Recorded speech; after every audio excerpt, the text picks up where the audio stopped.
Tuloy na ngayong linggo ang Bicameral Conference Committee matapos aprubahan sa Senado ang proposed 2026 national budget. Suportado naman ng mga mambabatas at mga senador ang planong pagla-livestream ng komite.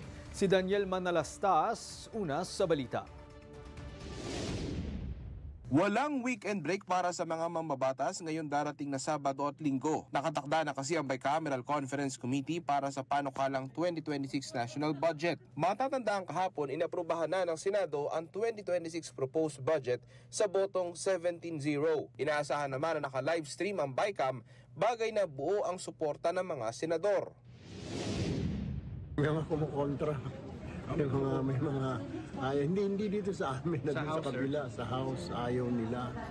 Saka sabi nga ni Senator Soto, mukhang nagkaroon sila ng diskusyonan. Kasi sabi, ba't pinakialaman? Parang gano'n. Bakit biglang slash ito? Siguro may mga pasabi lang. Meron mga ilang nagpapasabi. Pero kanina kasama namin si Speaker Boji. Wala naman siya sinasabi sa akin. Ganun. Saka hindi naman kami papayag dahil yun ang usapan namin nila Presidente. Si President Marcos mismo nagsabi. Sir, na dapat i-live stream, di ba?